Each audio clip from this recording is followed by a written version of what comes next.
उत्तर प्रदेश की पॉलिटिक्स में इस वक्त चर्चा जयंत चौधरी को लेकर है, राष्ट्रीय लोकदल को लेकर है और चर्चा यह है कि अखिलेश यादव के सहयोगी जयंत चौधरी कभी भी पाला पलट सकते हैं। और यह खबर पिछले 2 दिनों से खूब चर्चा में है और इस पर अभी तक जयंत चौधरी का कोई जवाब नहीं है।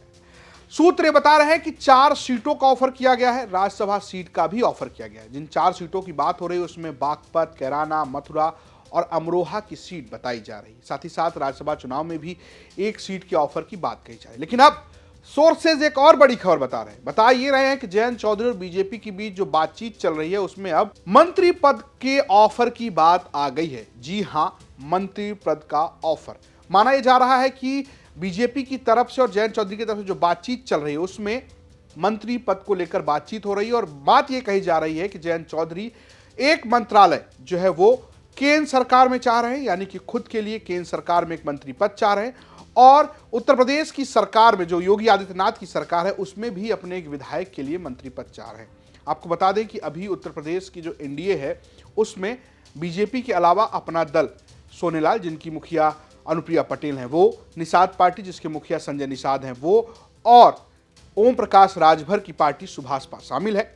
और अभी तक ओम प्रकाश राजभर को मंत्री नहीं बनाया गया, लेकिन जयंत चौधरी को लेकर यह कहा जा रहा है कि उनको उत्तर प्रदेश में भी समायोजित किया जाएगा, साथ ही साथ उनको दिल्ली में भी समायोजित किया जाएगा। इससे पहले जयंत चौधरी के पिता एनडीए सरकार में मंत्री रह चुके हैं अजीत चौधरी। जयंत चौधरी के लिए यह बड़ा मौका है अगर ऐसा होता है। फिलहाल जयंत चौधरी इस पर कोई जवाब नहीं दे रहे, लेकिन जो विपक्ष के नेता हैं अखिलेश यादव और जो उनके सहयोगी हैं फिलहाल इंडिया गठबंधन में, उन्होंने कहा है कि जयंत चौधरी बड़े सुलझे हुए नेता है, पढ़े लिखे हुए नेता है, वो जो भी फैसला लेंगे सोच समझ कर लेंगे। जरा सुनिए जयंत चौधरी के ऊपर अखिलेश यादव ने क्या कहा। जयंत चौधरी जी बहुत सुलझे हुए इंसान हैं, बहुत पढ़े लिखे हैं, राजनीति को वो समझते हैं।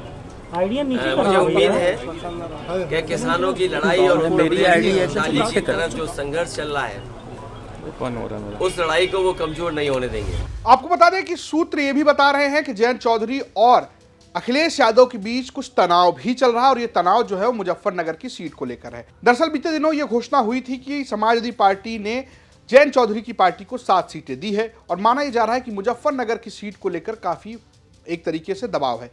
समाजवादी पार्टी ये चाहती है, जो सोर्सेज बता रहे हैं, कि वहां से हरेंद्र मलिक जो कि कांग्रेस से छोड़कर समाजवादी पार्टी में आए हैं उनको टिकट दिया जाए, समाजवादी पार्टी मुजफ्फरनगर से लड़े। जबकि जयंत चौधरी ये सीट आरएलडी के लिए चाहते हैं और आरएलडी के लिए इसलिए चाहते हैं क्योंकि इससे पहले आरएलडी यहां से लड़ती रही है।